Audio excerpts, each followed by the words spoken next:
আমরা করতাম মা সারদা সংঘ কলকাতার, তাদের অনুরোধে শ্রীকৃষ্ণের অন্তিম বাণী বা বিদায় বাণী উদ্ধব গীতা যেটা আমরা পাঠ করতাম, সেটা আবার আমরা শুরু করি মার্চ মাস থেকে। এটা প্রথম দিকে প্রাণারাম বলে একটা ইউটিউব চ্যানেল করতেন, এখন সদানন্দ ইউটিউব তিনি এটা প্রচার করেন। আমরা শুরু করেছিলাম অনেকদিন আগে, সেই আমাদের অক্টোবরের 2020-তে। তারপরে এতদিন হয়ে গেল, ধীরে ধীরে ধীরে ধীরে আমরা পাঠ করতে করতে যাচ্ছি। আমরা এর আগে যেটা থেমেছিলাম ডিসেম্বর মাসে 2023, সেখানেতে আমরা আলোচনা করেছিলাম যে ওই উদ্ধব, যিনি ভগবান শ্রীকৃষ্ণের বন্ধু এবং শিষ্য, তিনি ভগবানের কাছে গেছেন, গিয়ে দেখছেন ভগবান কৃষ্ণ তিনি নিজেকে ধীরে ধীরে উঠিয়ে নিচ্ছেন, তিনি এই সংসার ত্যাগ করে, শরীর ত্যাগ করে চলে যাবেন তার সেই আনন্দ লোকে। তখন উদ্ধব তার পায়ে পড়ে বলছেন, যেখানে ধর্ম নেই সেখানে আমিও থাকতে পারবো না, তো তুমি আমাকেও নিয়ে চলো। তখন ভগবান বলছেন, না তা কি করে হয়, সেটা তোমার জন্য নয়, তুমি এখানে থাকো। তখন উনি বলছেন, না আমি কি নিয়ে থাকবো। তখন ধীরে ধীরে ভগবান একের পর এক ওনাকে বলে যাচ্ছেন, এবং সাধু সঙ্গ করো, এরকম এরকম করতে করতে এরপরে আমরা যখন ওই একাদশ স্কন্ধের 17 অধ্যায়ে এলাম ভাগবতের, এটা ভাগবতেরই অংশ, সেখানে ওই উদ্ধবকে তিনি বলছেন যে গৃহস্থরা কিভাবে থাকবে। এই যে মানুষের সমাজ, এই সমাজটাকে খুব সুন্দর করে 4টে ভাগে ভাগ করেছেন, এবং সেই 4টে ভাগে মধ্যে কে কিরকম ভাবে কাজ করবে, কার কি কাকে বোঝা যাবে যে ও কোন দলের। তাদের ব্রাহ্মণ, ক্ষত্রিয়, বৈশ্য, শূদ্র। এখন জন্ম থেকে তো নয়, জন্ম থেকে তো ব্রাহ্মণ নয়, ব্রাহ্মণের কতগুলো গুণ, কি কি গুণ সেটা বলছেন।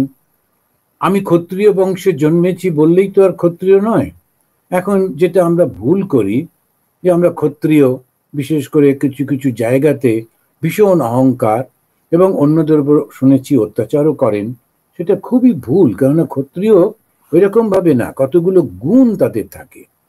তো যখন আমরা শাস্ত্রটা পড়ি, কেন পড়ি, শুধু জানার জন্যে না, সেটা জীবনে অভ্যাস করার জন্যেও। সেই ব্যাপারে আসবো।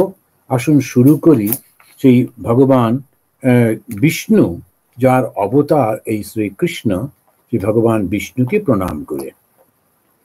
শান্তাকারম ভুজগশয়নম পদ্মনাভম সুরেশম विश्वाधारं गगनसदृशं मेघवर्णं शुभांगं लक्ष्मीकान्तं कमलनयनं योगिभिः ध्यानगम्यं वन्दे विष्णुं भवभयहरं सर्वलोकैकनाशम्। সমস্ত লোক বিনাশ করেন। সমস্ত লোক মানে স্বর্গ, মর্ত, পাতাল, এই 3টে আমরা জানি, 14টা ভুবন, মানে সমস্ত চলে যায় যখন শ্রী ভগবানকে লাভ করা যায়। কে ভগবান? বিষ্ণু। বিষ্ণু মানে কি? যিনি সর্বত্র রয়েছেন। কেমন করে? চৈতন্য রূপে। তবে বিষ্ণু ভগবানের রূপটা যেটা আমরা দেখি, শঙ্খ চক্র গদা পদ্ম, ওটা আমাদের একটা কল্পনা। ভগবান নিজে দর্শন দিয়েছিলেন, এই গল্পগুলো আমরা আগেও আলোচনা করেছি। এই সমস্ত কথাগুলি রয়েছে ওই ইউটিউবে। এবং শিকাগো, আমাদের যে শিকাগোর যে বেদান্তের যে, ওখানেও তো একজন করে দিয়েছেন, খুব সুন্দর করে সাজিয়ে, ওটাতেও পাবেন। এখন এই বিষ্ণুর, তার অবতার হচ্ছেন শ্রীরাম এবং তার কৃষ্ণ। পরবর্তীকালে একেবারে আধুনিক যুগে ভগবান শ্রীরামকৃষ্ণ। তো ভগবান শ্রীরামকৃষ্ণ জীবনের শেষ প্রান্তে এসে যখন হাটে হাঁড়ি ভেঙে দিচ্ছেন, ওটা ওনার নিজের শব্দ, হাটে হাঁড়ি ভেঙে দেওয়া, তার মানে সবার মাঝখানে নিজেকে প্রকাশ করে দেওয়া। কি তিনি বলেছিলেন? যে রাম, যে কৃষ্ণ, ইদানীম এই শরীরে। শ্রীরামকৃষ্ণ রূপে। তো রামকে তিনি ভগবান বিষ্ণু অংশ বা ভগবান বিষ্ণু, তিনি শ্রী রামচন্দ্র রূপে। কেন? ধর্ম স্থাপন করবার জন্য। আবার সেই তিনি এলেন পরবর্তী যুগে, সত্য ত্রেতা দ্বাপর কলি। তো সত্য যুগে ভগবানের আসার প্রয়োজন হয়নি, ত্রেতা যুগে রাম রূপে এলেন, দ্বাপর যুগে তিনি কৃষ্ণ রূপে এলেন। এবং সেই কৃষ্ণ রূপের যখন তিনি লীলা করছেন, তার একেবারে শেষ অংশে আমরা প্রবেশ করেছি এবং সেখান থেকে আমরা জানবার চেষ্টা করছি ভগবান আমাদের কি শিক্ষা দিচ্ছেন। যদি লক্ষ্য করে দেখা যায়, continuity of the same teaching, তিনি একই শিক্ষাটা দিচ্ছেন যে শিক্ষা তিনি অর্জুনকে দিয়েছিলেন যুদ্ধক্ষেত্রের মধ্যে দাঁড়িয়ে, যুদ্ধের শুরুর আগেই। ভগবদ গীতাতে যেটাকে রয়েছে, সেই শ্রীমদ্ ভগবদ গীতা, ঠিক সেই শিক্ষাটাই আরেকটু অন্যরকম করে তিনি দিচ্ছেন এবারে উদ্ধবকে। ওখানে দিয়েছিলেন অর্জুনকে, এখানে উদ্ধবকে। আর ওখানে অর্জুনের সঙ্গে যে কথাবার্তাটা, সেটা হচ্ছে ভগবদ গীতা, আর এখানেতে উদ্ধবের সঙ্গে যে কনভারসেশন, যে কথাবার্তা, সেটা উদ্ধব গীতা। তো এই উদ্ধব গীতা ভাগবতের একটা অংশ, আর ভগবদ গীতা মহাভারতের অংশ।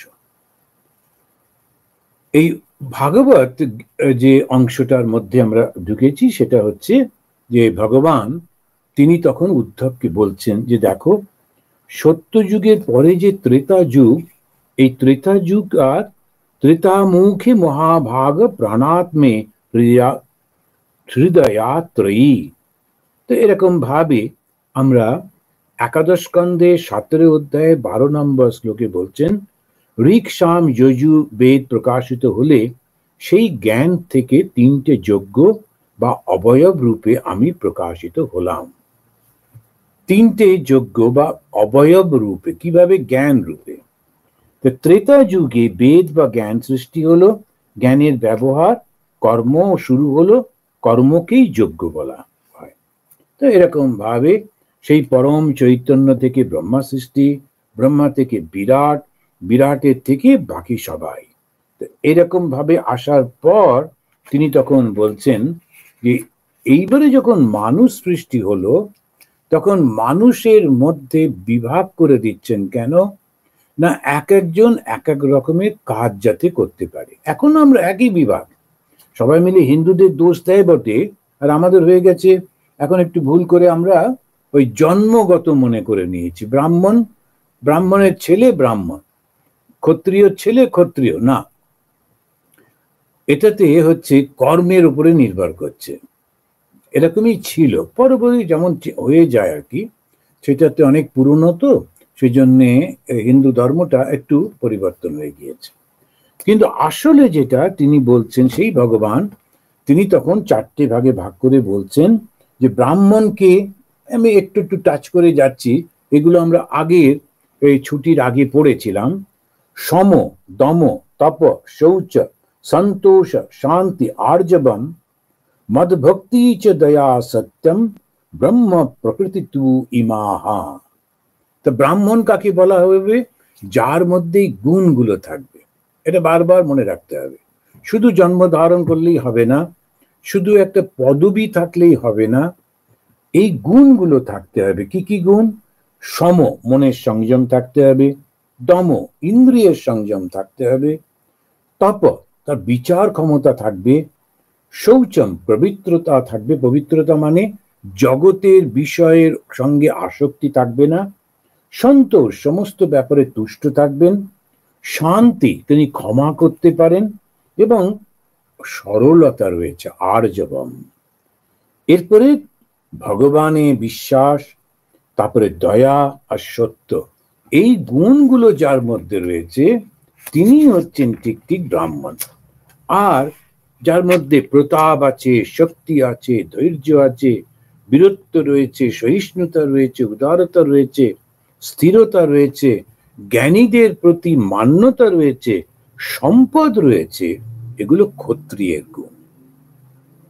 তো তেজো, বলম, রীতি, শৌর্যম, তিতিক্ষা, ঔদার্যম স্থৈর্যম ব্রাহ্মণতা ঐশ্বর্যম সত্র প্রকৃতয় তু ইমা। তো ক্ষত্রিয়ের প্রকৃতিটা কি? এইগুলো। এরপরে বৈশ্য, যারা ব্যবসা বাণিজ্য করে, এগ্রিকালচারটা দেখে। তো মানুষের কি কি প্রয়োজন হয়? প্রথম হচ্ছে বিদ্যা এবং বুদ্ধি। বিদ্যা বুদ্ধিটা কারা দেখবে? ওই ব্রাহ্মণ দেখবে। তারপরে কি? এটাকে রক্ষা করবার জন্য, বিদ্যা বুদ্ধিকে রক্ষা করবার জন্য ক্ষত্রিয় সে এসে এটাকে রক্ষা করবে, সমাজটাকে। কিন্তু মানুষকে চলতে হবে তো, তখন অর্থ, তখন বলছেন আস্তিক্যম দান নিষ্ঠাচ অদম্ভ ব্রহ্মসেবনম অতুষ্টি অর্থ উপচয়ে বৈশ্য প্রকৃতি তু ইমাহা। প্রথমে কি বলছেন? আস্তিক্য। আস্তিক্য মানে হচ্ছে বিষয় বুদ্ধি, যে বিশ্বাস থাকবে। সে আস্তিক্য বুদ্ধি মানেই হচ্ছে তার বিশ্বাস। বিশ্বাস কি? ঈশ্বরের উপর বিশ্বাস এবং নিজের উপর বিশ্বাস, এইটা থাকবে। তারপরে দান ও নিষ্ঠা, দানে তার প্রবৃত্তি থাকবে। বৈশ্য মানে হচ্ছে তার পয়সা কড়ি আছে, সে যদি দান না করে তাহলে সমাজ চলে কি করে? সেজন্য দানে তার থাকবে এবং সে প্রতারণা করবে না। বৈশ্য যদিও ব্যবসা করে, আমাদের ব্যবসা ধরেই নিয়েছে যে প্রতারণা করতে হয় না, এটা একদম প্রতারণা করবে না। বৈশ্য যেমনটি তেমনটি সে করবে। তা তো প্রফিট তো একটু চাই। সে এত জিনিসপত্র এক জায়গা থেকে কিনে নিয়ে এসে আর এক জায়গায় বিক্রি করছে, বা জিনিস উৎপাদন করছে, বিক্রি করছে, সুতরাং ওইগুলো তো সে করবে, কিন্তু তা প্রতারণা করবে না। আর জ্ঞানীদের সে সেবা করবে। দেখুন, আস্তিক্যম, বিশ্বাস থাকবে, ঈশ্বরে বিশ্বাস, নিজের উপর বিশ্বাস। দান করবে, তার প্রতারণা করবে না। জ্ঞানীদের সে সেবা করবে, কিন্তু অর্থ উপার্জনে অতুষ্টি। অন্যরা একটু পেলেও তো ঠিক হয়ে গেল, আর লাগবে না। কিন্তু যারা বৈশ্য তারা আরো অর্থ চায়, আরো অর্থ চায়, এইটা তাদের প্রকৃতি। সেই জন্যই সে ব্যবসা করে। আর সবাইকে যা সেবা করবে সে শুদ্ধ। এখন এরপরেই ভগবান উদ্ধবকে বলছেন অহিংসা সত্যম অস্তেয়ম কাম ক্রোধ লোভতা ভূত প্রিয় হিত ইহাচ ধর্ম অয়ম সার্ববণিকঃ। সকলের, সমস্ত ক্ষত্রিয়, বৈশ্য, শূদ্র, ব্রাহ্মণ, এই সবার যে গুণগুলো দরকার মানুষ হিসেবে, এক একজনের এক এক রকমের স্পেশালাইজেশন, সেটা করলো। তারপরে বলছেন মানুষ হিসেবে সবাইকে কতগুলো গুণের অধিকারী হতে হবে। সেটা কি? অহিংসা। হিংসা করবে না। হিংসা করবার মানে কি? আমার এটা নেই বলে অন্যের আছে, তখন আমার ক্রোধ হচ্ছে, রাগ হচ্ছে, তখন কি করে ওর ক্ষতি করে দেওয়া যায়, এটা হচ্ছে হিংসা। ওই রকম থাকবে না। ভগবান তো আমাকেও অনেকটা দিয়েছেন, ওর মধ্যে অনেক গুণ দিয়েছেন, ও এরকম করছে ভালো, আমাকেও তো দিয়েছেন। এটা হচ্ছে অহিংসা। যে আমি মাছ খাবো কি মাংস খাবো, এটা কিন্তু হিংসা অহিংসা ব্যাপার নয়। অহিংসা হচ্ছে নিজের ভেতরে ঈর্ষা থাকবে না, অন্যের ভালোতে মঙ্গলে আমার ক্রোধ হবে না, ঈর্ষা হবে না, রাগ হবে না, ওই তখনই হচ্ছে এই অহিংসা। আর সত্যম, প্রত্যেকটি মানুষ যেন যেটি ঘটেছে সেটি শুধু বলবে, আর যেটি তাকে বলা হয়েছে সেই শিক্ষা অনুযায়ী সে কাজটা করবে। এটা হচ্ছে সত্যম। চুরি করবে না, অস্তেয়ম, অন্যের জিনিস না বলে আমি নেব না। কাম ক্রোধ লোভতা, কাম এবং ক্রোধ, কাম মানে বাসনা, এবং বাসনা প্রতিহত হলেই তখন ক্রোধ। তো এই কাম এবং ক্রোধ, এই যে দুটো একদম পাশাপাশি চলে, হাতে হাত দিয়ে চলে। যখনই কোনো মানুষের ক্রোধ হয়, রাগ হয়, রাগ শব্দটা ব্যবহার করা হচ্ছে না কেন? কারণ সংস্কৃতে রাগ মানে হচ্ছে বাসনা, আর ক্রোধ মানে যখন বাসনা প্রতিহত হয়, বাসনাটা মিটছে না, সেটা হচ্ছে ক্রোধ। আর লোভতা, লোভ থাকবে না। ভূত প্রিয় হিত ইহাচ ধর্ম অয়ম সার্ববণিকঃ। প্রাণীদেরকে ভালোবাসতে হবে, প্রাণীদেরকে রক্ষা করতে হবে। তা এইগুলো হচ্ছে সমস্ত মানুষের এই চরিত্র যেন থাকে। এর পরের কয়েকটি শ্লোকে ভগবান কৃষ্ণ ব্রহ্মচর্যের কঠিন নিয়মের কথা বলছেন।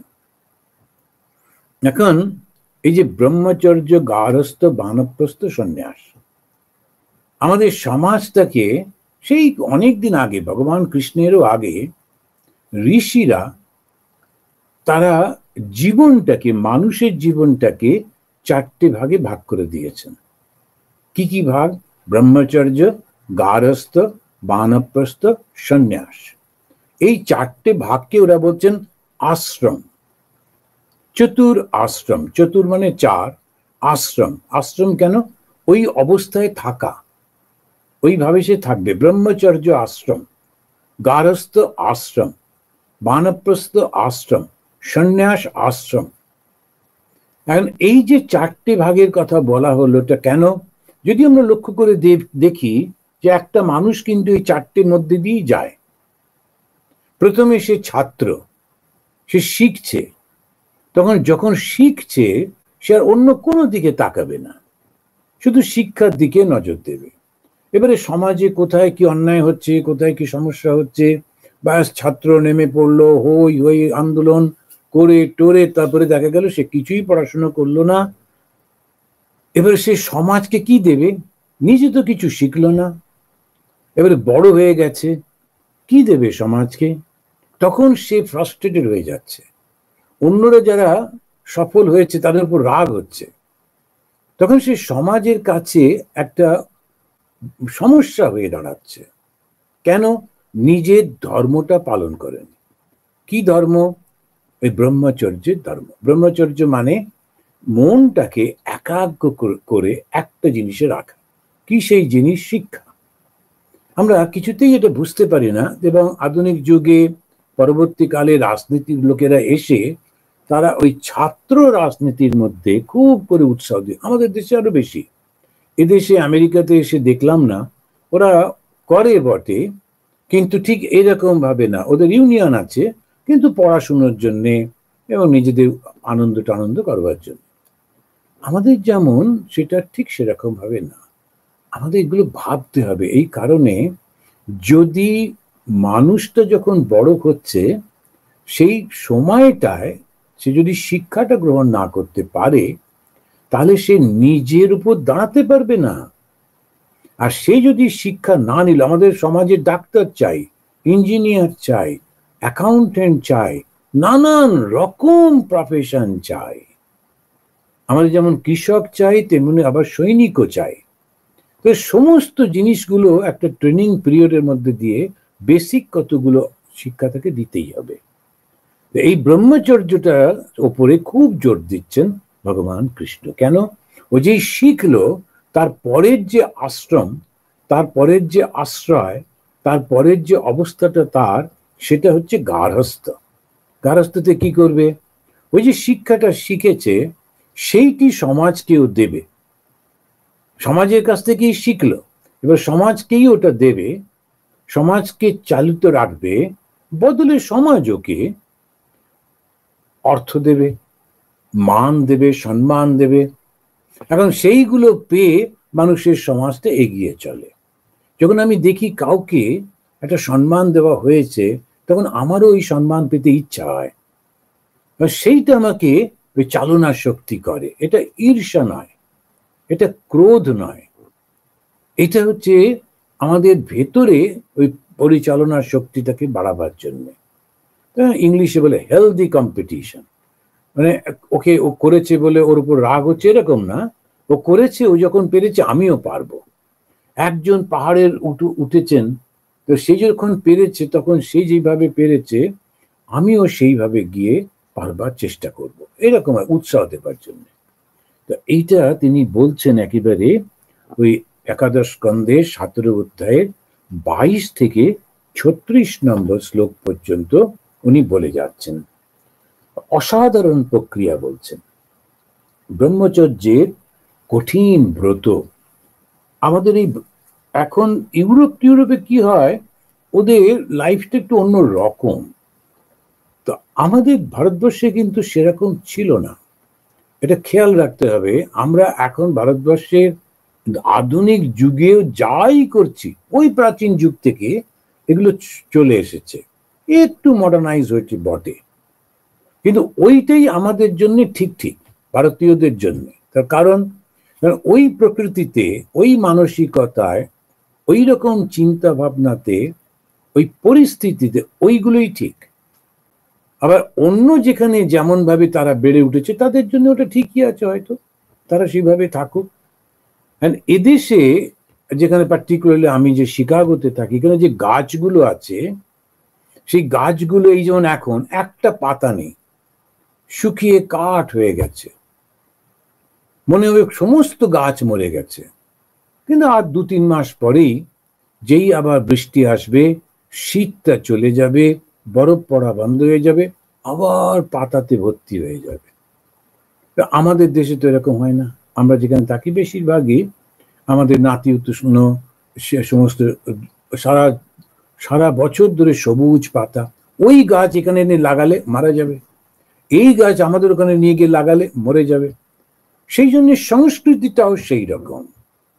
আমরা ভুল করি, অন্যকে দেখে মনে করি ওর মতো হলে ভালো হয়, তা নয়। এই গাছটা এখানে ঠিক আছে কিন্তু আমাদের ওখানে নয়, আবার আমাদের ওখানকার গাছটা ওখানে ঠিক আছে, এখানে আনলে ও বাঁচবে না। এই জিনিসটি যদি আমরা বুঝতে পারি তাহলে হিংসা থাকে না, দ্বন্দ্ব থাকে না। আর ভারতীয়রা ভারতীয় সংস্কৃতির মধ্যে যদি বড় হয়, নিজের যেমন তার একটা শান্তি লাগে, তেমনি ও মানব সমাজকেও অনেক কিছু দিতে পারে। তা আমাদের সমাজে মানুষের জীবনটাকে 4টে ভাগে ভাগ করা হয়েছে: ব্রহ্মচর্য, গারস্থ, বানপ্রস্থ, সন্ন্যাস। এই যে আমাদের প্রথমেই যে ছাত্র জীবনটা, এইটাতে খুব ভালো করে উপযোগী শিক্ষা নিতে হবে, যে যেমন পারবে সেই শিক্ষাটা নেবে। তারপরে তার উপযোগী করে সমাজকে সে সাহায্য করবে, বদলে নিজের মতো করে সুন্দর করে বাঁচবে। তো কেউ খুব ভালো করলো, ভালো শিক্ষা পেয়েছে, নিজের বুদ্ধিটা ব্যবহার করেছে, ও একটা বড় পজিশনে যাবে এবং সে হচ্ছে ডাক্তার হবে, ইঞ্জিনিয়ার হবে, প্রফেসর হবে, সায়েন্টিস্ট হবে, সমাজ ওকে মান্যতা দেবে।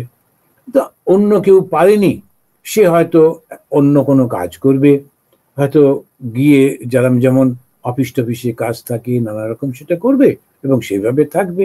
তো এইভাবে পুরো সমাজের নানান কাজ থাকে মানুষগুলোকে তৈরি করা, আর সঙ্গে সঙ্গে তাকে বলে দেওয়া যে দেখো আসল উদ্দেশ্য কিন্তু শান্তি। তো শান্তিটা যদি তুমি না পাও তাহলে ডাক্তার ইঞ্জিনিয়ার হয়ে কোনো লাভ নেই। ব্রহ্মচর্যের সময়তে সামনে দেওয়া হলো ধর্ম। লক্ষ্য করে দেখুন, ধর্ম, অর্থ, কাম, মোক্ষ, এবং জীবনটাকে 4টে ভাগে ভাগ করলো, করে বললো ধর্ম, অর্থ, কাম, মোক্ষ। ধর্মটা কি? কর্তব্য সম্পর্কে সচেতন হওয়া। তো আমি ছাত্র হিসেবে আমার কি কর্তব্য, ছেলে বা মেয়ে হিসেবে, সন্তান হিসেবে আমার কি কর্তব্য, এরপরে আমি যখন সমাজে যাচ্ছি, তখন আমি কোনো একটা প্রতিষ্ঠান পরিচালনা করছি, তখন আমার কি কর্তব্য, সংসার করছি তো আমি স্বামী হিসেবে আমার কি কর্তব্য, পিতা হিসেবে, মাতা হিসেবে কি কর্তব্য, তারপরে অবস্থায় চলে যাচ্ছি যখন রিটায়ারমেন্টে, তখন আমি যখন সংসার থেকে ধীরে ধীরে মনটা তুলে নিচ্ছি, তখন আমার কি কর্তব্য, কার সঙ্গে কিরকম করবো, সমস্ত এই উদ্ধবের মাধ্যমে ভগবান কৃষ্ণ আমাদেরকে বলে দিচ্ছে। এইটাই আমাদের সমাজে খানিকটা বুঝে খানিকটা না বুঝে চলে আসছে। এবারে বুঝে যদি করি তাহলে খুব আনন্দের হয়। এদেশে এসে দেখেছি, তখনই আমার মনে হয়েছে ভারতীয়রা এসে এখানকার মতো করে তাদের ছেলে মেয়েদের শিক্ষা দেবার চেষ্টা করেছেন। শিক্ষা তো ঠিক আছে, সংস্কৃতিটা, কিন্তু এদের সংস্কৃতি এই মানসিকতার মধ্যে ঠিক হলো না। তখন ওই ছেলেটি বা মেয়েটি বড় হলো বটে, কিন্তু বাবা মার মনের মতো হলো না, আত্মীয় স্বজনের সঙ্গে ঠিক মতো চলতে পারলো না, ও বিচ্ছিন্ন হয়ে গেল। আবার এদেশের সমাজের মধ্যেও ঢুকতে পারলো না। খেয়ে দিয়ে বাঁচে বটে, হ্যাঁ, পয়সা রোজগারও করে, নিজের মতো করে জীবন কাটিয়ে দেয়, কিন্তু একটা দ্বীপের মতো, বিচ্ছিন্ন দ্বীপের মতো। কখনো মুভি দেখতে যাচ্ছে, কখনো এই খেলা দেখতে যাচ্ছে, জীবন তো কেটে যায়, কিন্তু একটা বিচ্ছিন্ন দ্বীপের মতো হয়ে যায়। তার ওই শিকড়টা পায়নি। এই শিকড়টা কি? শিকড়টা হচ্ছে সংস্কৃতি। তো ওইটা পায়নি, তার সেই কারণেতে আপরুটেড হয়ে গেছে। এইটা খুব মনে রাখতে হবে যে আমাদের জীবনটাকে 4টে ভাগে ভাগ করে দিয়েছে, তাকে আশ্রম বলেছে। প্রত্যেকটা আশ্রমের সামনে একটা করে গোল রেখে দিয়েছেন। সেটা কি? ধর্ম, অর্থ, কাম, মোক্ষ। অর্থ আর কামটা কোথায় আসছে? পরবর্তীতে গৃহস্থ অবস্থায়। তারপরে অর্থ কাম থাকছে বটে, কিন্তু সেটা একটু লো স্কেলে থাকছে, কারণ আমি মনটা তুলে নেবার প্রক্রিয়া শুরু করে দিয়েছি। মনটা দিয়েছিলাম, এবার তুলে নিচ্ছি। আর সেটা কি বলছে? বানপ্রস্থ। একদম যখন তুলে নেওয়া গেল, তখন সন্ন্যাস। আর তাদের প্রত্যেকটা সামনে ধর্ম, অর্থ, কাম ও মোক্ষ। ওই সন্ন্যাসে গিয়ে মোক্ষ, এইভাবে তারা করলেন। এরপরে যখন ওই ট্রেনিংটা হয়ে গেল, ছাত্র হয়ে গেল, তারপরে ওরা দেখলেন কার মধ্যে কি গুণ আছে। যারা ওই ধরনের গুণের অধিকারী, একজনকে বললেন তুমি ব্রাহ্মণ, আরেকজনকে বললেন তুমি ক্ষত্রিয়, আরেকজনকে বললেন তুমি বৈশ্য, আরেকজনকে বললেন শূদ্র। এবার দেখুন কিরকম বর্ণ। এখন আশ্রম হলো, বর্ণ হলো, আর গোল হলো, জীবনের লক্ষ্য হলো, সবই 4টে করে।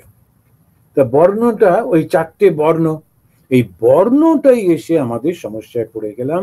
তার কারণ আমরা ওই যখন কিছুটা সময় ধরতে পারলাম না, সেজন্য ব্রাহ্মণ ছিলেন যিনি গুরু থাকতেন, তারা এটাকে পরিচালনা করতেন। কিন্তু করতে করতে খানিকটা লোভ, খানিকটা দুর্বলতা, এই সমস্ত করে একটুখানি বিকৃত হয়ে গেল।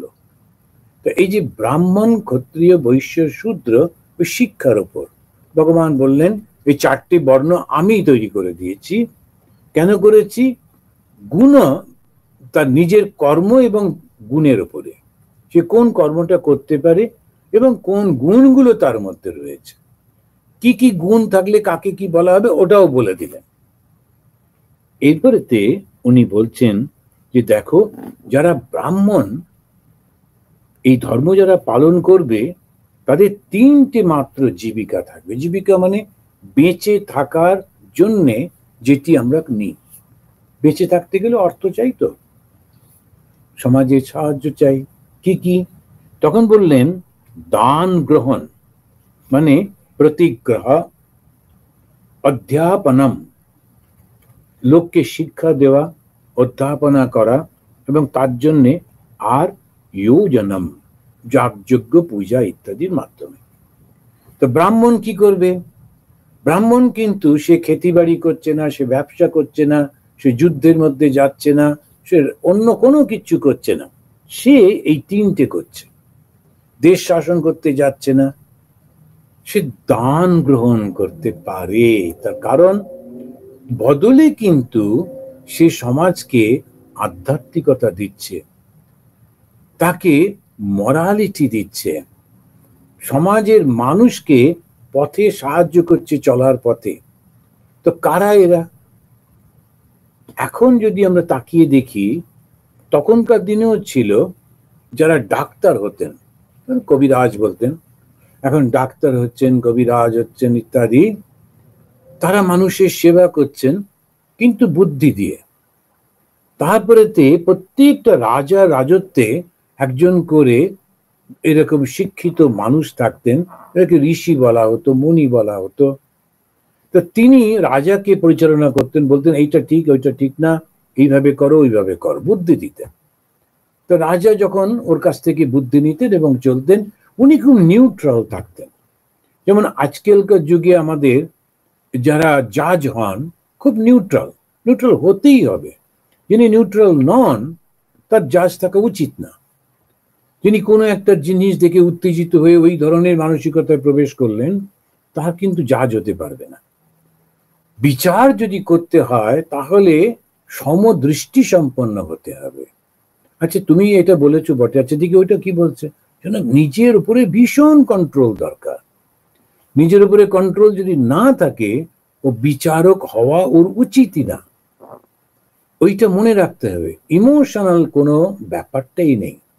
এমনকি আমার ছেলে অন্যায় করেছে বা আমার আত্মীয় কেউ অন্যায় করেছে, যিনি বিচারক, ও কিন্তু সেই বিচারের সময় একেবারে নিউট্রাল হয়ে থাকবে। এই রকম যে ভাবটা, এই জন্য এইটা হচ্ছে ব্রাহ্মণের গুণ, ভীষণ কঠিন। তো সে কি করবে, তো প্রতিগ্রহ করবে। তখন লোকেরা এসে ওনাকে একটু ডোনেশন দিল, কিছু দিল, তখন উনি সেইটি গ্রহণ করছেন। অন্যরা নিতে পারবে না, নেওয়া উচিত না, ব্যবসায়ী নেবে না, ক্ষত্রিয় নেবে না, শুধু ব্রাহ্মণের জন্য এইটা। আর কি, তিনি যখন তার জ্ঞান দেবেন জগৎকে, যেমন একজন সায়েন্টিস্ট কিংবা এরকম যারা ইন্টেলেকচুয়াল, এক কথায় বলা যায় যারা বুদ্ধিজীবী, তাদেরকে ওরা অর্থ যখন দিচ্ছেন, এটা অধ্যাপনা। আর কি করছেন, এই সমাজের মধ্যে, সমাজকে চলতে গেলে সব সময় মানুষের মধ্যে দুটো জিনিস প্রচন্ড ভাবে রয়েছে, একটা হচ্ছে দানব আর একটা হচ্ছে দেবতা, একটা হচ্ছে ভালো গুণ আর একটা খারাপ গুণ, একটা মানুষের মধ্যেই রয়েছে। তো এই মানুষটাকে যদি দেবতার পথে নিতে হয়, তখন সারাক্ষণ তাকে কিছু না কিছু কাজের মধ্যে, ভাবনার মধ্যে রাখতে হবে। মন তো একটু পরিবর্তন হয়ে গেলেই নষ্ট হয়ে গেল। খুব ভালোবাসতাম, কোনো কারণে ঝগড়া হলো, এবার ওকে খুন করতে হবে। দেখুন, এই ভালোবাসার মানুষটাই অন্যকে খুন করে ফেলছে, খুনি হয়ে যাচ্ছে। কেন? মনটা পাল্টে গেছে। আমি ওই লোকটার সঙ্গ পাওয়ার জন্য পাগল হচ্ছিলাম, মনটা পাল্টে গেল, এবার ওর সঙ্গ একদম পছন্দই হচ্ছে না, ও পৃথিবীতে বেঁচে থাকুক ওটাও চাইছি না, কি ওকে খুন করে ফেলছি, মেরে ফেলছি। কেন? ওই মনটা, মানুষের মন যাতে হিংস্র হয়ে না যায়, ওটা ব্রাহ্মণের কর্তব্য, এটা ব্রাহ্মণের কাজ। এখন যেমন আমরা সন্ন্যাসীরা করি, এরকম সেই ব্রাহ্মণের কাজ হচ্ছে সেইটি। তো এখন ওই ব্রাহ্মণ তিনি ওই রকম ভাবে যখন করছেন, ওকে তারা সাহায্য করছে। তো দানগ্রহণ, অধ্যাপনা আর যোজনম। ব্রাহ্মণের জীবন তুচ্ছ দেহের ভোগের জন্য কিন্তু সৃষ্টি হয়নি। ব্রাহ্মণস্য হি দেহো অয়ম শূদ্র কামনায় না ইষ্যতে। ব্রাহ্মণস্য হি দেহো অয়ম, এই শূদ্র কামনায়, ক্ষুদ্র কামনা, ছোট্ট ছোট্ট কামনার জন্য সৃষ্টি হয়নি। এই হচ্ছে ব্রাহ্মণ। শুধু পৈতে রাখলেই কি ব্রাহ্মণ? শুধু একটা ব্রাহ্মণ বংশে জন্মেছি বলেই কি ব্রাহ্মণ? না না। কেন লোকে ব্রাহ্মণকে ব্রাহ্মণ দেবতা বলে? কেন ব্রাহ্মণদের হত্যা করতে নেই বলে? কেননা ওই মানুষটার মধ্যে এত ভালো গুণ আছে, ও যদি হারিয়ে যায়, ও যদি মারা যায়, ও যদি চলে যায়, তাহলে মানুষের সমাজটা পশুর সমাজ হয়ে যাবে। পশুর সমাজ মানে শুধু দেহ, পশুর আর কিছু নেই। তো মানুষের সমাজে যদি শুধু দেহটাই থাকে, ওই দেহ ভোগ করছি, নানান রকমের গয়নাগাটি পড়ছে, দারুণ দারুণ দামি দামি কাপড় জামা পরছে, দারুণ গাড়ি করে ঘুরছে, ওর পশু তো কি হলো? কিন্তু সেই লোকটি কি অন্যের জন্য ভালোবাসছে, অন্যের জন্য সেবা করছে, অন্যের ক্ষতি করব না ভাবছে, তখন ঠিক আছে। আদারওয়াইজ নিজের জন্য যে শুধু ভোগ করে, তখন সেইটাকে আমাদের সমাজে খুবই নিচু চোখে দেখা হতো। এইটাই বলতে গিয়ে উনি বলছেন, ব্রাহ্মণের জীবন তুচ্ছ দেহ ভোগের জন্য নয়। ব্রাহ্মণস্য হি দেহ অয়ম শূদ্র কামনায় না ইষ্যতে। স্বামীজি বলছেন যে আমাদের ব্রাহ্মণ হতে হবে, প্রত্যেককে ব্রাহ্মণত্বে উন্নীত করিতে হইবে। তো ব্রাহ্মণত্বে উন্নীত করা মানে, রামকৃষ্ণ মিশনে বিভিন্ন ধর্মের, বিভিন্ন ভাষার, বিভিন্ন জাতির ছেলেরা রয়েছে, আবার সারদা মিশনে মেয়েরা রয়েছে। কিন্তু আমরা সন্ন্যাস পাচ্ছি, এই সন্ন্যাস পেতে গেলে ব্রাহ্মণ না হলে সন্ন্যাসীর অধিকারী হয় না, শাস্ত্র বলছে। তাহলে স্বামীজি কি শাস্ত্র নষ্ট করে দিলেন? একেবারে না। উনি শাস্ত্র রক্ষক, শাস্ত্র স্রষ্টা, শাস্ত্রকে সৃষ্টি করছেন, শাস্ত্রকে রক্ষা করছেন। তো তিনি কি করলেন? বললেন ব্রাহ্মণত্বে উন্নীত করিতে হইবে। একেবারে ঠিক ঠিক যখন ওই ভগবান করেছিলেন ঠিক সেইভাবে।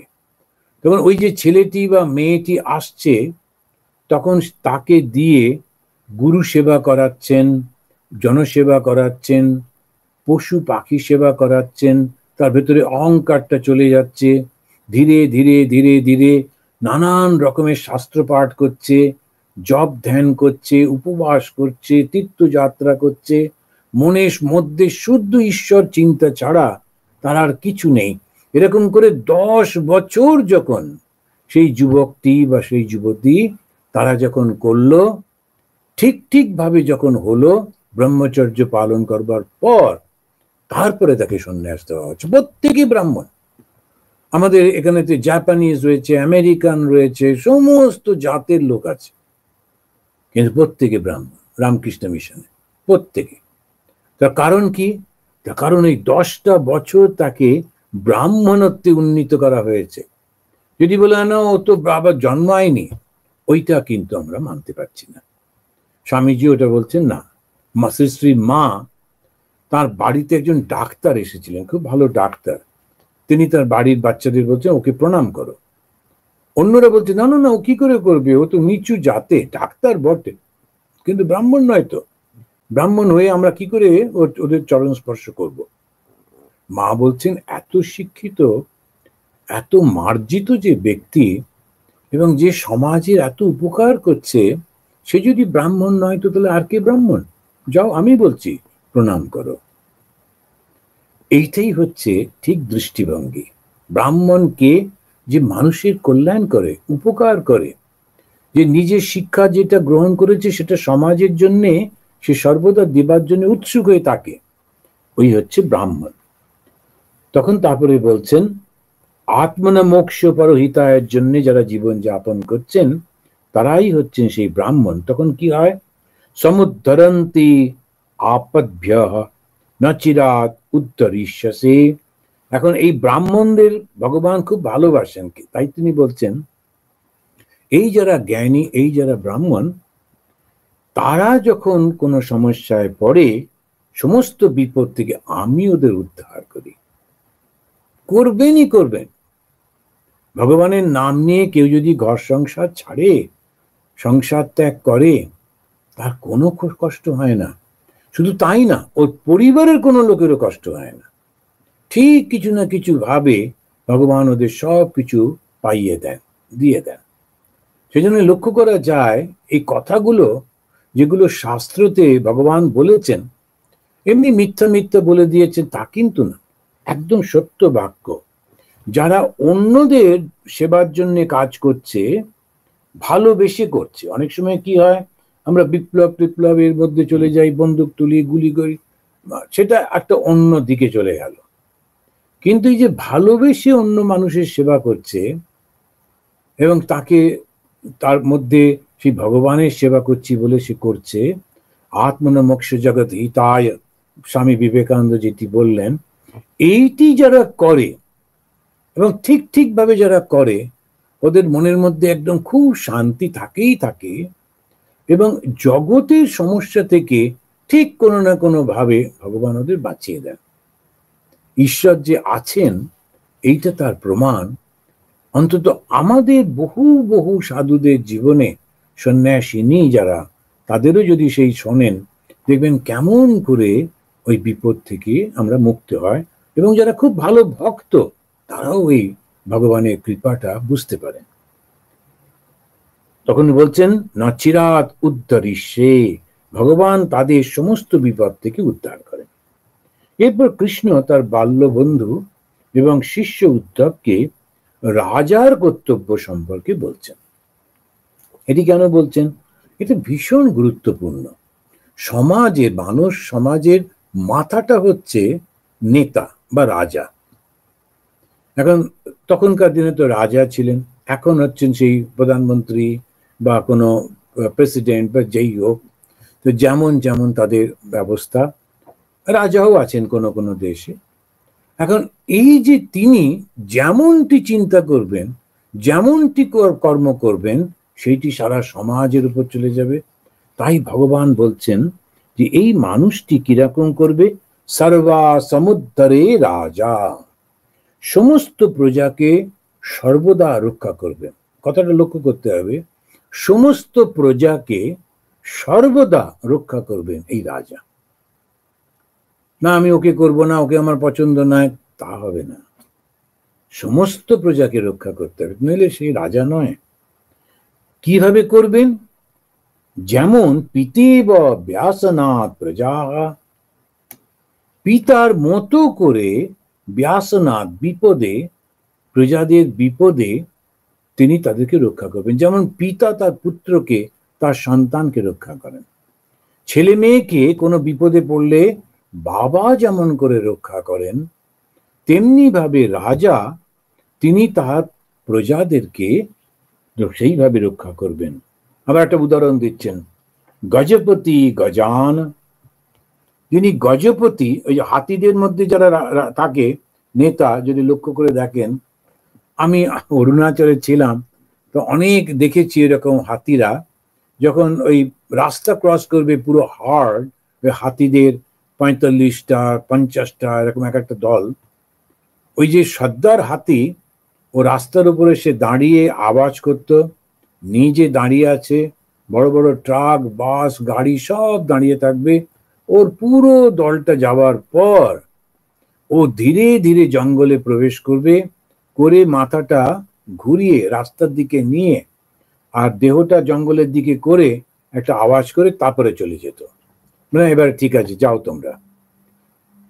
তো ওই সর্দার করবে, যদি কোনো বিপদ আপদ হয় সর্দার বুক দিয়ে, বাকি সব তোমরা করো, আমি ঘেরার মধ্যে থাকবো। এ কি সর্দার নাকি? সর্দার তো সর্দার। এখন হয়েছে যে মানে সবাই একদম এমন ঘেরাটোপের মধ্যে থাকেন, তো সেখান থেকে কি আর করবেন, একটু বুদ্ধি টুদ্ধি দেন বটে, কিন্তু ঠিক সর্দার যে হয় সে এত ভালোবাসার মানুষ হয়, এত সাহসী হয়, সে একেবারে সামনে এসে দাঁড়ায়। তো সর্বদা সমুদ্রে রাজা, পীতেব ব্যাসনাথ প্রজা, গজপতি গজান, আত্মানম আত্মনা ধীর। কিন্তু যখন নিজের সমস্যা হচ্ছে তখন তিনি নিজেই নিজের সমস্যা সমাধান করছেন। নিজের সমস্ত সমস্যাগুলো নিজের সমাধান করবার বুদ্ধি, সাহস, শক্তি সব তার রয়েছে। রাজা হওয়া চারটিখানি কথা না, রাজা ছেলেই রাজা যদি হয়ে যায় তখন দেখা যায় অনেক সময় সেই রাজত্বটা নষ্ট হয়ে যায়, কিন্তু হয়ই তো, ওইটা হতে গিয়ে এই সমস্যাগুলো হয়ে যায়। তো রাজা বা শাসক তার নিজের কর্তব্যটি ঠিকভাবে যদি না করেন তাহলে এই জীবনে সমস্ত পাপ থেকে তিনি মুক্ত হতে পারেন। কিন্তু যদি করেন, ওকে জপধ্যান করতে হবে না, ওকে তীর্থযাত্রা করতে হবে না, ওকে তপস্যা করতে হবে না, রাজা যদি তার রাজত্বের প্রজাদের রক্ষার জন্যে, তাদের আনন্দের জন্যে তিনি যদি ঠিকভাবে কাজ করেন, তখন তার মধ্যে শুধুই কর্তব্য পালনের ফলে তিনি এত পবিত্রতা লাভ করবেন যে মৃত্যুর পর অবশ্যই তিনি সব থেকে উচ্চ লোকে তিনি চলে যাবেন। রাজকর্তব্য ছোটখাটো ব্যাপার নয়, সেজন্য এই রাজকর্তব্য করা অত্যন্ত কঠিন কাজ, কিন্তু বেশিরভাগই বুঝতে পারে না, হয় অহংকারের মধ্যে চলে যায়, কিংবা এই রাজা হয়ে নানান রকম ওই পুজো পাঠ এইসব নিয়ে ব্যস্ত হয়ে পড়লো। ওটা ওনার কর্তব্য নয়, কোনো প্রয়োজন নেই। সৈনিক সে নিজের মতো করে একটু ধ্যান করলো, পুজো করলো, ঠিক আছে, কিন্তু তার মূল কর্তব্য যুদ্ধক্ষেত্রে বীরত্বের সঙ্গে শত্রুপক্ষের সঙ্গে যুদ্ধ করা। না আমি গুরুদেবের কাছে দীক্ষা নিয়েছি, তো আমার সকাল সন্ধ্যে একটু জপ করতে বলে দিয়েছেন গুরুদেব, তো এখন যুদ্ধক্ষেত্রে সন্ধ্যেবেলায় আমি এখন আর বন্দুক চালাবো না, একটু জপের মালা নিয়ে বসবো। এটা হবে না, ওটা প্রয়োজন নেই তার। রাজারও ওটা প্রয়োজন নেই। তীর্থ তীর্থ ঘোরা, অমুক অমুক এটা করা, ইচ্ছা যখন ঠিক ঠিক আছে সমস্ত কিছু শান্ত তখন। কিন্তু যখন মানুষের কল্যাণের জন্যে তাকে রাজ করতো, কেন কি হয়, মানুষের সমাজটা যদি সে আনন্দের সঙ্গে না থাকে তখন তার মধ্যে ধর্মভাব প্রকাশ হয় না। অর্থ নেই, ক্ষুধার্ত মানুষ, মাথার উপরে থাকার ছাদ নেই, পরনে বস্ত্র নেই, ও ধর্ম কি করবে? ও তো তখন কোথায় একটুখানি খাবার পাওয়া যায়, বস্ত্র পাওয়া যায়, আশ্রয় পাওয়া যায়, সে তখন ছুটে বেড়াবে। ধর্ম নষ্ট হয়ে যাবে। রাজা তখন ওই মন্দির করে মন্দিরের মধ্যে বসে থেকে করবেনটা কি? মানুষকে রক্ষা করতে হবে কি কি দিয়ে?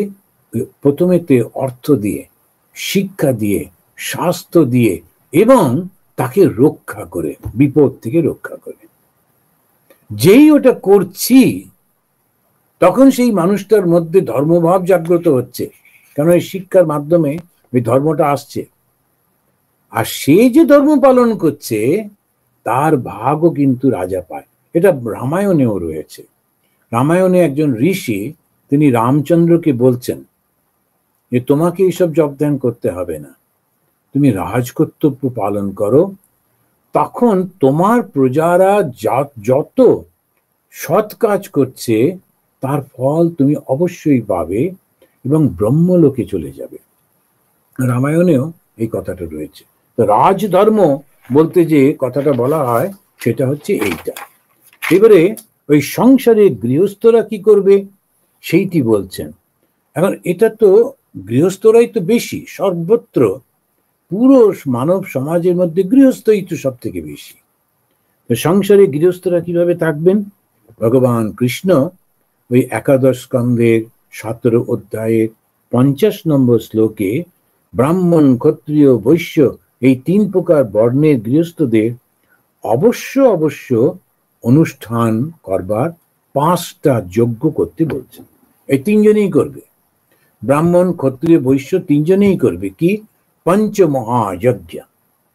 এই পঞ্চমহাযজ্ঞের কথা বলতে গিয়ে বলছেন বেদ অধ্যয় স্বাধা स्वाहा बलि अन्नदैहि देव ऋषि पितृ भूतानि मदरूपानि अन्नहम यजेत। এই 50 নম্বর শ্লোকে তিনি বলছেন যে সে শাস্ত্র পাঠ করবে, তর্পণাদি করবে, হোম এবং অন্ন বস্ত্র দান করবে, দেবতা, ঋষি, পিতৃপুরুষ, প্রাণী এবং আমার বিভিন্ন রূপের তাদের মনে করে তাদেরকে পূজা করবে, অনুগ্রহ করবে। এখন কি সুন্দর করে তিনি এটা বুঝিয়ে দিচ্ছেন। একটা মানুষের সমাজ তৈরি করা কি চারটিখানি কথা? এই মানুষের সমাজটাকে সুন্দর করে রাখছেন যাতে ধীরে ধীরে এর মধ্যে থেকে দেবত্বের উন্মেষ হয়। এটা করতে গিয়ে তিনি বলছেন যে দেখো, রাজা তো তার কর্তব্য করলো, সবটা করবে, কিন্তু যারা প্রজা আছে তাদের কি করবে? তারা 5টা যজ্ঞ করবে, পঞ্চমহাযজ্ঞ বলে বলা হয়। এই পঞ্চমহাযজ্ঞ কি? উনি বলছেন প্রথমটা হচ্ছে ঋষি যজ্ঞ। প্রথমে দেবযজ্ঞ বলা যেতে পারে, 1 নম্বরে দেবযজ্ঞ। দেবযজ্ঞ বলতে গিয়ে ওরা বললেন স্বাহা। যখনই আমরা হোম করা হয় তখন দেখবেন বলা হয় স্বাহা, ওটা দেবতার জন্য। তারপরে যখন বলা হয় স্বাধা, সেটা হচ্ছে পিতৃপুরুষের যখন আমরা পুজো করি, কেউ মারা গেছেন তার জন্য শ্রাদ্ধ হচ্ছে, তখন কিন্তু স্বাহা বলে না, তখন বলে স্বাধা। এই স্বাধা তার অন্য জায়গায় যাচ্ছে তার জিনিসটি। ওই স্বাহা স্বাধা দিয়ে ওরা বললেন। আর তারপরে বললেন বেদ অধ্যয়না, তার মানে ঋষি। এখন আমরা যদি সাজিয়ে নিই, প্রথম হচ্ছে দেবযজ্ঞ। দেবযজ্ঞ মানে কি? ইষ্ট মন্ত্র জপ করা, সাধ্যমতো পূজা অর্চনা করা, ভগবানকে স্মরণ করা, এটা হচ্ছে দেবযজ্ঞ। যারা দীক্ষা নিয়েছেন, গুরু যে মন্ত্র দিয়েছেন সেই মন্ত্রটি যতটা পারা যায় জপ করা। দেবতারা খুশি হবেনই হবেন। এই গুরু প্রদত্ত মন্ত্র তো দেবতারই নাম, এবং সেই দেবতার নাম যখন আমি নিচ্ছি তখন খুব খুশি হন। আর কিছু লোক বলে আমি তো শিবকে ভালোবাসি, মন্ত্র পেয়েছি অন্য, তাহলে কি হবে? ওটাতে কোনো ভুল নেই। সমস্ত দেবতা বিভিন্ন রূপে একজনই। তো সেই কারণে যে মন্ত্র পাওয়া হয়েছে সেইটিকে শ্রদ্ধার সঙ্গে করলে, মাঝে মাঝে একটু পুজো টুজো করা, খানিকটা ভগবানের ছবিটাকে পরিষ্কার করা, মূর্তিটাকে পরিষ্কার করে তারপরে ফুল টুল দিয়ে ধূপ জিপ জ্বালিয়ে একটু খাবার টাবার রান্না করে দিলে খুব আনন্দের সঙ্গে মনে হবে যেন ভগবান গ্রহণ করছেন। এটা হলো দেবযজ্ঞ। দেবযজ্ঞের পরে হচ্ছে ঋষি যজ্ঞ। ঋষিরা কারা? যারা সারা জীবন সৎভাবে কাটিয়ে উপলব্ধিগুলোকে তারা বই আকারে আমাদের দিয়ে গেছেন। যেমন বেদ, যেমন ভগবদ গীতা, যেমন ভাগবত, এই যে গ্রন্থগুলি আমরা পড়ছি, এই গ্রন্থগুলি হচ্ছে যখন আমরা পাঠ করি বা শুনি সেটাকে বলে ঋষি যজ্ঞ। যদি পড়বার সময় না থাকে, আজকাল তো কত সুবিধা হয়েছে, রেকর্ড একটা চালিয়ে দিলে, দিয়ে একটুখানি শুনলাম, তাতেও হয়। আর খুব ভালো হয় যদি সন্ধেবেলাতে বা সকালবেলাতে বা শোবার আগে একটু কোনো ধর্মগ্রন্থ, আমি তো বলি কথামৃত পাঠ করলেই খুব ভালো। ভগবান শ্রীরামকৃষ্ণের জীবনী, শ্রী শ্রী মায়ের জীবনী, স্বামী বিবেকানন্দের জীবনী, আর তাদের বাণীগুলি, বিশেষ করে কথামৃত খুব পাঠ করলে তখন। আর যদি একটু গীতা পড়া যায়, তো গীতা খুব সুন্দর সুন্দর গীতা আছে, এখন ওই এতেও রয়েছে, ইউটিউব টিউবে রয়েছে, শোনা। তখন হচ্ছে ঋষি যজ্ঞ। তারপরে পিতৃযজ্ঞ। ওই পিতা যারা মারা গেছেন, পিতৃ মানে হচ্ছে পূর্বপুরুষ, যারা মারা গেছেন, ওই যতজনের কথা মনে পড়ে তখন তাদেরকে স্মরণ করা। আর বাবা মাকে যতটা পারা যায় সাহায্য করা। এখনকার পরিবেশ পাল্টে গেছে, লোকেরা, ছেলে মেয়েরা দূরে দূরে থাকে, কিন্তু আমি দেখেছি, এখানেও দেখেছি যে ভারতীয়রা তারা ওই বাড়িতে বাবা মার জন্য খুব কিন্তু চিন্তা, কি করে তাকে দেখতে যাব, কি করে, একটু দূরে রয়েছি, তখন এখান থেকে টাকা পয়সা পাঠাচ্ছেন, ফোন করছেন, কথা বলছেন। শুধু পাশে থাকলেই তো হয় না, যারা পাশে থাকে তারা কি সবসময় সেবা করে? তা কিন্তু করে না। কিন্তু এখান থেকে দেখেছি ওরা অনেক করেন, নিন্দামন্দ করলে হয় না। আমি এটা কার জন্য বক্তৃতা শুনছিলাম, খুব করে নিন্দা করছেন তিনি, কোন একজন ভদ্রলোক বলছিলেন, খুব করে, হ্যাঁ এখান থেকে চলে যায়, বাবা মাকে ফেলে ওখানে চাকরি করতে যায়, এই করে সেই করে। কি করবে সে? প্রত্যেকটা সময়ে এক একটা অর্থনৈতিক সামাজিক পরিস্থিতি থাকে। সবাই মিলে বাড়িতে বসে থাকলেই যে বিরাট একটা বাবা মার সেবা হচ্ছে তা তো নয়, সমাজের দিকে তাকালেই বোঝা যায়। কিন্তু এদের এই যে ভালোবাসাটা, সেটা তো কম নয়। আবার যখন বাবা মা নেই তখন তাদেরকে স্মরণ করে একটু জল উৎসর্গ করা, তখন এই পিতৃতর্পণ বলা হচ্ছে, পিতৃযজ্ঞ। তো ঋষি যজ্ঞ, দেবযজ্ঞ, ঋষি যজ্ঞ, পিতৃযজ্ঞ, তারপরে নৃযজ্ঞ।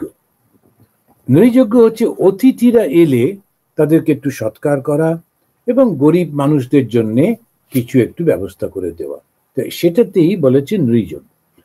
আমি নিজে যে অর্থ রোজগার করেছি সেইটা থেকে লোককে দিচ্ছি একটু, এটা কিন্তু খুব বড় মনের পরিচয়।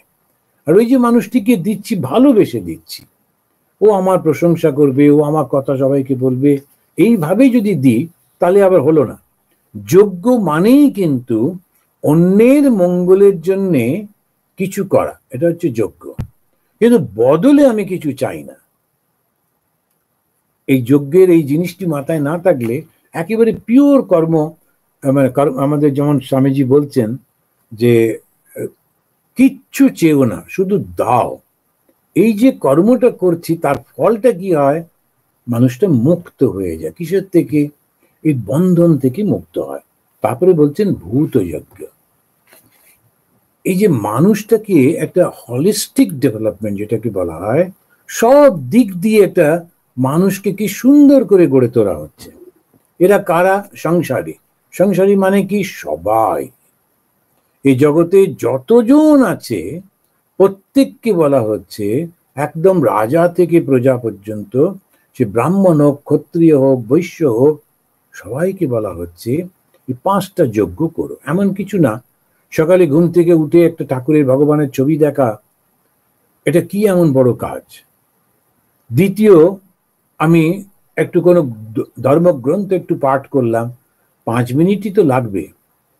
তৃতীয়, স্নান করার সময় অন্তত বাবা মাকে স্মরণ করে প্রথমে তাদেরকে একটু জল উৎসর্গ করে তারপরে মাথায় স্নান করলাম, বা স্নান হয়ে গেলেও একটা কোনো তুলসী তলায় গিয়ে একটু জল দিয়ে দিলাম। এটাই তো পিতৃযজ্ঞ। আমাদের যে সমস্ত খাদ্যদ্রব্য আমি নিজে খাই তার থেকে একটু সরিয়ে রেখে সেইটি আমি দিচ্ছি, কোনো একটা জায়গায় দান করলাম কোনো গরিবকে, এটা তো নৃযজ্ঞ। আর আমরা নানান জিনিস ফেলে দিই, গুছিয়ে রেখে একটু পশুকে বা পাখিকে দিয়ে দিলাম, এটা তখন হয়ে গেল। এই যে 5টা যজ্ঞ যখন হয়ে গেল, এই সবার মধ্যে শ্রী ভগবান বিদ্যমান, এই বুদ্ধিতে 5টা যজ্ঞ করতে হবে, তা না হলে হবে না। এইটি হচ্ছে আসল কাজ। প্রত্যেকের মধ্যে ভগবান রয়েছেন এইটি মনে করে যখন আমরা এগুলো করছি, ওই পশুকে যে খাদ্য দিচ্ছি, তারপরে পশু পাখিকে বা মানুষকে, গরিবকে, প্রত্যেকের মধ্যে শ্রী ভগবান রয়েছেন এটা মনে করতে হবে, আর নিজের সাধ্য মতো করতে হবে। এখন ওইটা করতে গিয়ে নিজেই গরিব হয়ে গেলাম তা করলে হবে না। কারণ এমন দান করলাম করে আমি নিজেই আবার একটা গরিব হয়ে যাদেরকে দান করতাম তাদের মধ্যে লাইনে গিয়ে বসে থাকলাম, এটা তো খুবই বোকামি। নিজের সাধ্য মতো করতে হবে। তারপরেই বলছেন 52 ভার্সে বলছেন 52 নম্বরে, কুটুম্বেষু না সজ্জেত না প্রমাদেত কুটুম্ব্যাপি বিপশ্চিত নশ্বরম পশ্যেত অদৃষ্টমপি দৃষ্টবাদ। পুরো সুন্দর করে এটি বলে দিচ্ছেন যে আত্মীয় স্বজনের প্রতি আসক্ত হবে না, আত্মীয় স্বজনকে দেখতে হবে। তার আগের শ্লোকেই বলছেন আত্মীয় স্বজনকে ভালো করে দেখতে হবে, কিন্তু আত্মীয় স্বজনকে দেখলে হবে না, আসক্ত হয়ে দেখলে কিন্তু হবে না। আত্মীয় স্বজনকে আসক্ত হয়ে যদি তুমি দেখো তখন ভুল হয়ে যাবে। আসক্ত মানে ও আমি আমার ভাই বাবুকে দেখতে হবে, ও আমার অমুক, তাকে করতে হবে, তখন কি হচ্ছে আমার মনটা ওর জন্যে চিন্তায় চিন্তায় ভীষণ। এখন তারপরের শ্লোকেই আমরা দেখব ভগবান স্মরণ করিয়ে দিচ্ছেন যে দেখো বাপু, তুমি একটা মানুষকে সাহায্য করছো, কিন্তু আমার ভাই, আমার বোন, আমার বন্ধু, আমার পরিচিত বলে তুমি তার সমস্যাটার মধ্যে জড়িয়ে গিয়ে নিজে ভগবানের চিন্তা থেকে বিচ্ছিন্ন হয়ে গেলে এটা ভয়ঙ্কর কথা হয়ে গেল। ও তুমি কিছু সাহায্য করতে পারবে না, ওরকমই ও থাকবে, ওর তো কর্মফলে চলতে থাকবে। যতটুকু করবার ওইটুকু করো, নিজেকে জড়িয়ে ফেলো না। এইটি ঠিক ঠিক উপদেশ, এটাকে বলছে কর্মযোগা। কর্ম করছি বটে কিন্তু জড়িয়ে যাচ্ছি না। ভগবান শ্রীরামকৃষ্ণদেব উনি বলছেন দয়া আর মায়া দুটো একই রকম, কিন্তু মায়াতে বদ্ধ করে, দয়াতে মুক্ত করে। মায়াটা কখন? যখন আমি আমার বোধ থেকে তার করুণা হয় এবং সে কাজ করে, তাতে সে বদ্ধ হয়ে যায়। দয়াটা কি? ওর মধ্যে ঈশ্বর আছেন এবং এই মুহূর্তে ওর একটু সাহায্য দরকার, আমি যতটুকু পারি ওকে সাহায্য করব, ওই পর্যন্তই। আমি তো সমস্ত বেদনা দূর করতে পারবো না, দুঃখ দূর করতে পারবো না, সমস্যার সমাধান করতে পারবো না, আমার যতটুকু সাধ্য আমি করব। এই ভাবটা যেই থাকলো, করলাম, কিন্তু সঙ্গে সঙ্গে অ্যাটাচড হলাম না, আর সবার জন্যই করলাম। আত্মীয় কুটুম্বের ওপরে কুটুম্বেষু না সজ্জেত, কুটুম্বের প্রতি আসক্ত হয়ে যেও না, না প্রমাদেত কুটুম্ব্যাপি, ঈশ্বর চিন্তায় অমনোযোগী হয়ে যেও না। এখন এই কুটুম্বকে দেখতে গিয়ে ঈশ্বরের চিন্তাটাই ভুল হয়ে গেল, তা যেন না হয়।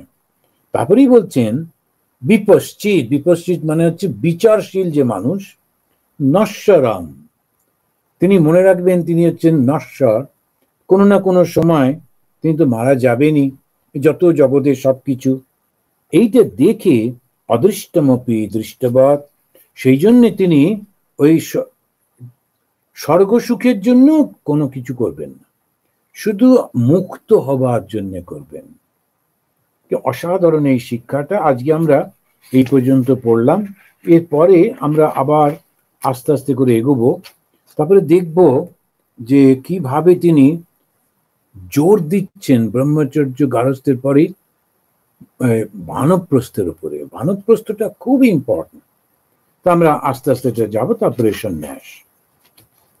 আসুন আজকে 3 বার শান্তি বলে শেষ করি, এর পরের মাসে আবার আমরা ওখান থেকে শুরু করব।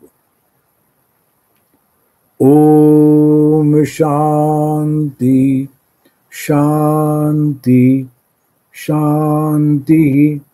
হরি ওম তৎসৎ।